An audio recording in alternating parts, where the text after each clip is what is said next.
And so, the senator from California is here introducing Kamala Harris! Woo!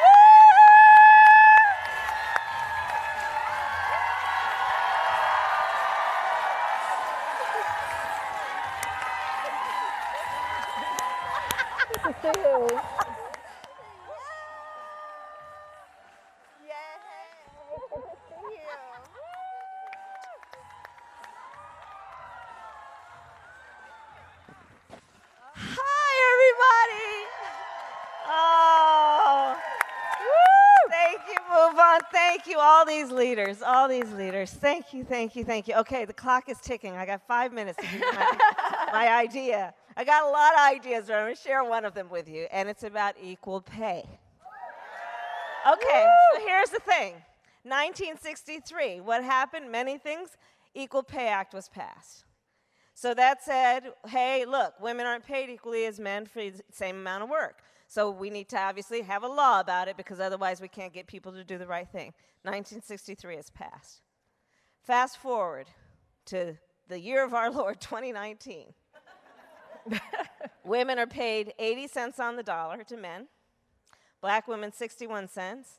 Native American women, 58 cents. Latinas, 53 cents. I like the cap that you're wearing. Enough, exclamation point. Right? Enough. Because it's not a debatable point. It's not a debatable point. It has been the case for decades that women are paid less than men for the same work. So that's off the table for discussion. Is it an issue? The issue is, what are we going to do about it? Because most importantly, the goal is not just what are you going to say about it, how are you going to get to the point that women are paid equally as men, right? So we had some great advancement. President Obama, first thing he signed, Lilly Ledbetter Act. It was incredible. It was important. Lilly Ledbetter, incredible woman. She's still around fighting. And so we got it so that women could actually litigate the case. They could sue. Didn't have to worry about a statute of limitations. Okay, so here's what I'm proposing. Big idea. So here's how it works out. So let's say the woman is working. You know, maybe she's got the guy who sits next to her if it's an open space. Maybe he's in the cubicle next to her. And they're doing the same work. And then maybe they meet at the food truck, or on the elevator, or, old school at the water cooler, right? And they're talking about, I don't know, what they got the kids for their birthday. And she's like, you got your kids some really serious stuff. My kids didn't get that. I wonder what's going on here. I wonder if we're paid the same amount. And then other things start happening. He rolls up in some car, and it's kind of, out of her pay grade. She's like, what's going on here? So she goes to the supervisor. I'd like to know if John and I are getting paid the same amount. The supervisor says, I can't tell you about salaries. So then she goes to EOC, and they say, well, give us some more information. Do you have anything else, right? So that means she's got to, on her own, start investigating. And then maybe if she gets enough, she can take a complaint, and then maybe she even has to take it to court to sue on the issue, sue the employer, which means she's got to come out of her own pocket for a lawyer. This is a working woman who's got a job. She may have kids. She may be a single mother. And we're putting the burden on her to make sure the employer is doing what, by law, they're required to do. So here's my big idea. Shift the burden. Okay, right? So what I am requiring, and will require when elected President of the United States, is that the burden will shift to the employer to prove that they are paying women the same amount as men for the same work. And this is then about transparency. I'm going to require that they post on their website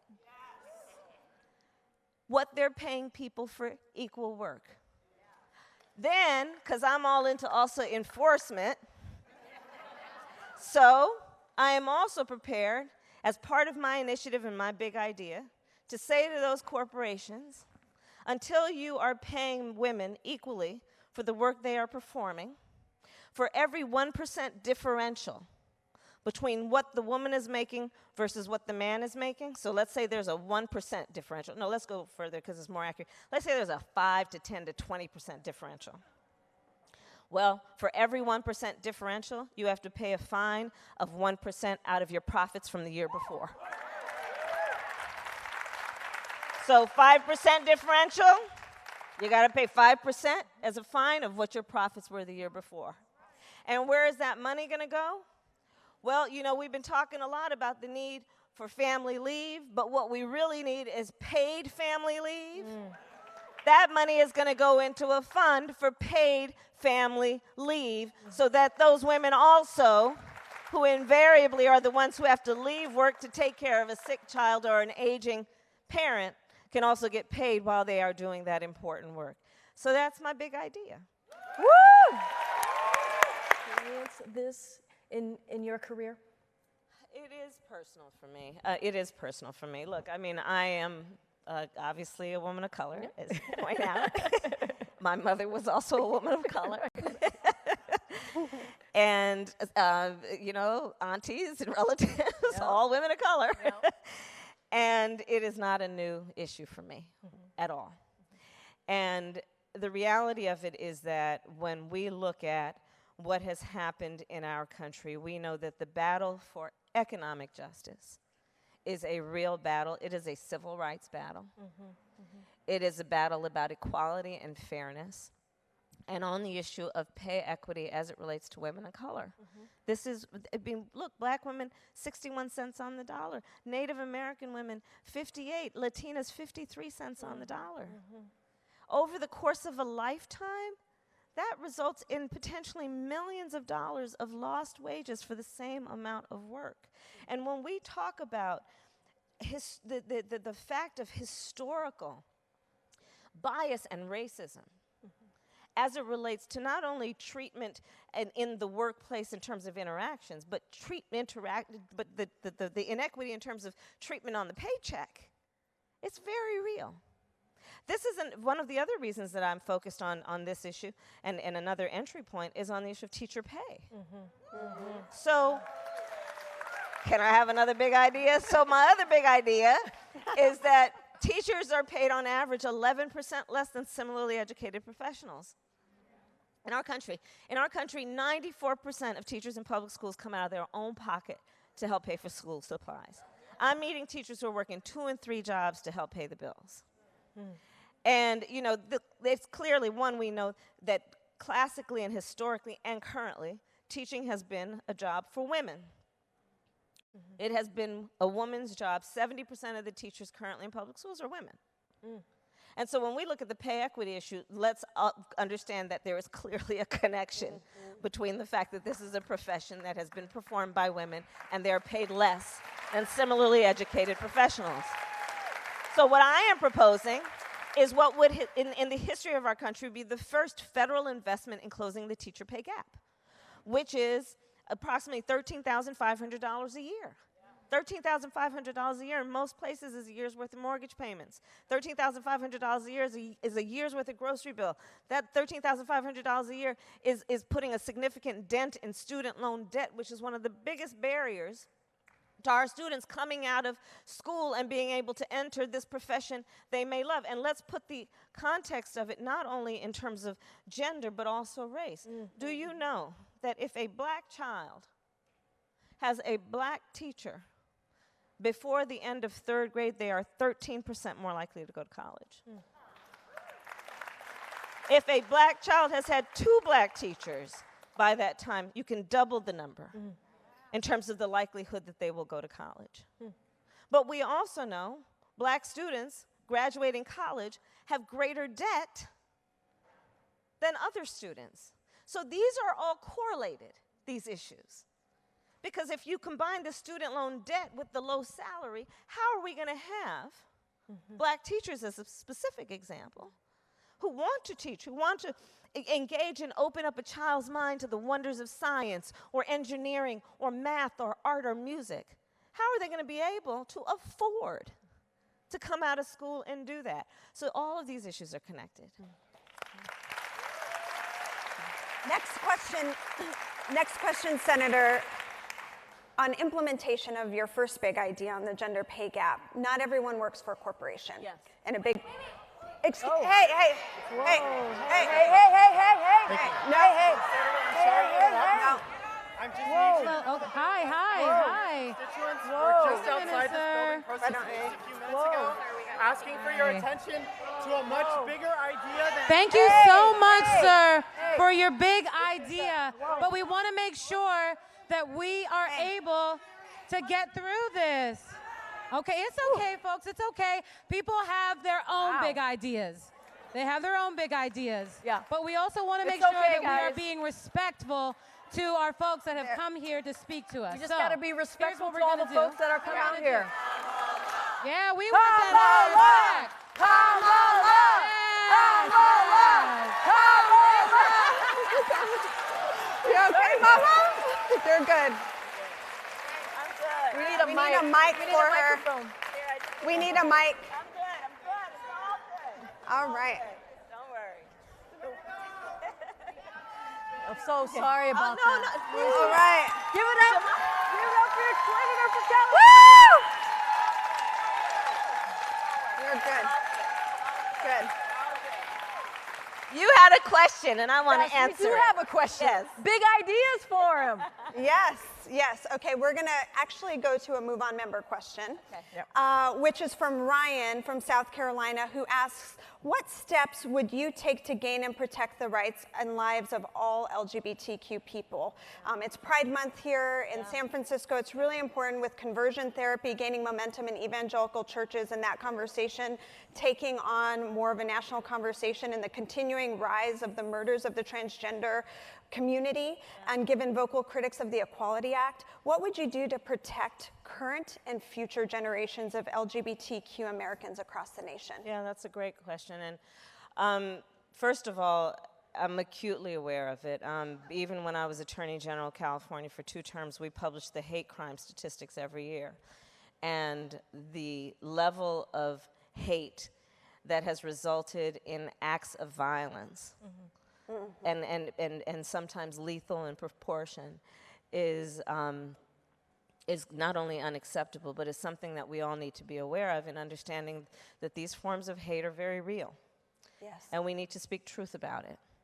And we need to understand that over the last couple of years, that hate has received new fuel that has been fanned by this administration. Yes.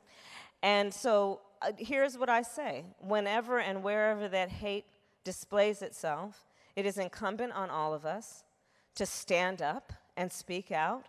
And it is incumbent on all of us that whomever is the target of that hate, we must never make that person fight alone.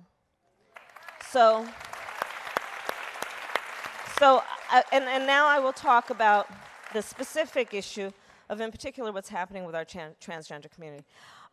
Years ago, when I was elected DA of San Francisco in 2003, and shortly after, we saw a series of homicides against members of the transgender community nationally. You'll remember some of them.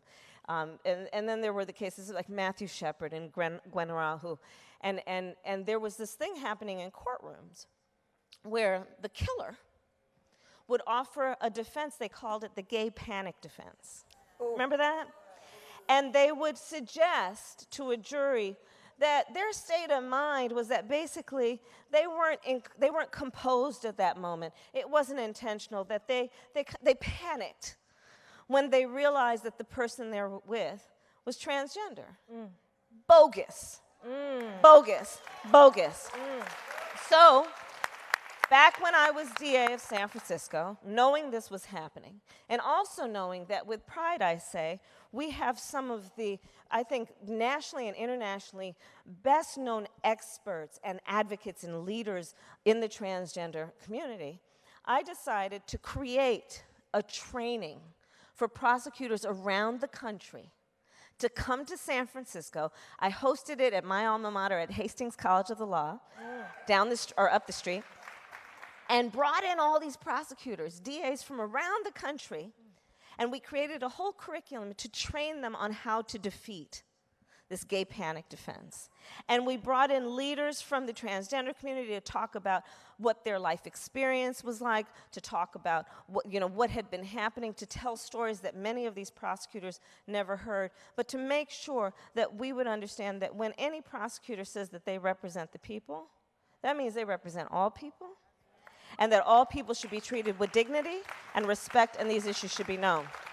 Moving forward, I would say that we have to, transgender men in the military, we have to fight against that.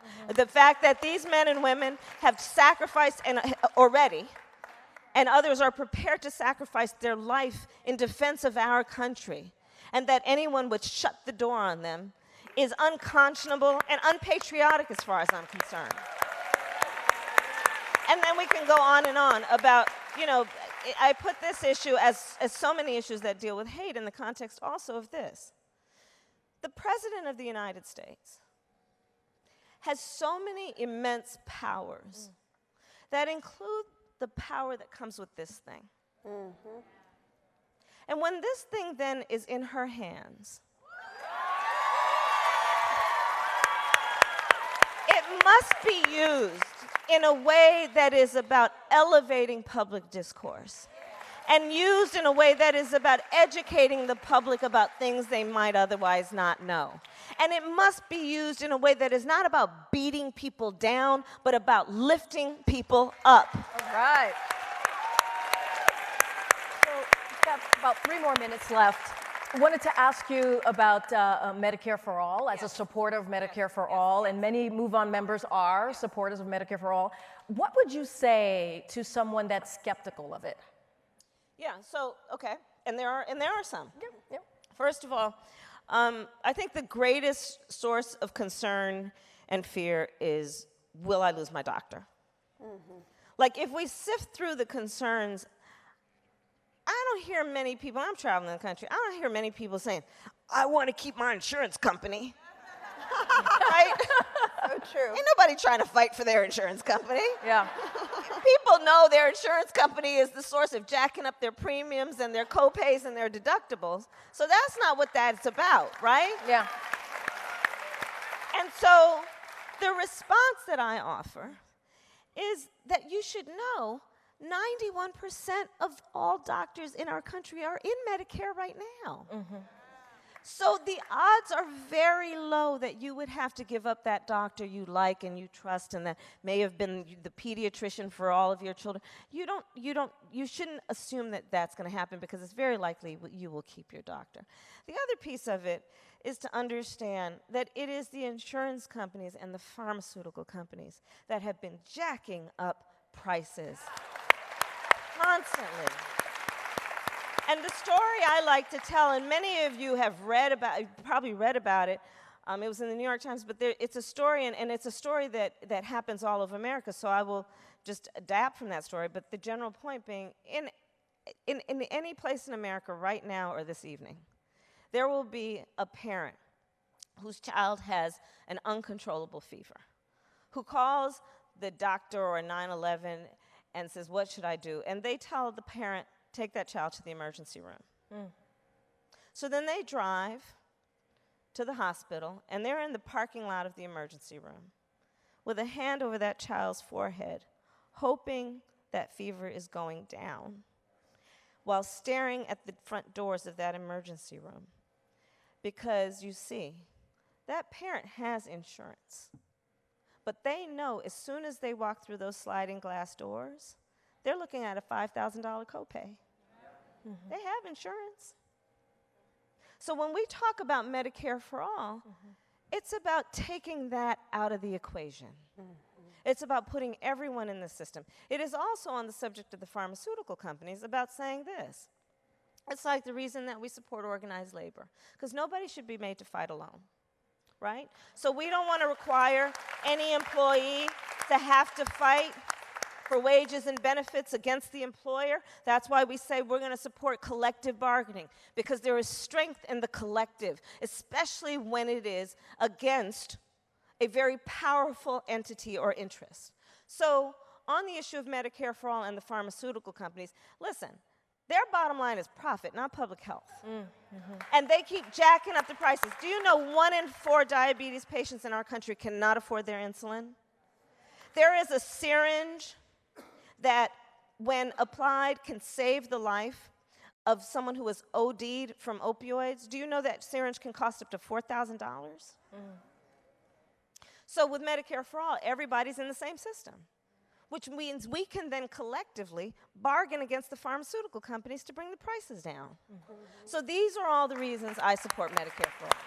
Thank you so much, Senator. Thank you so much, Senator Thank you so much. Harris.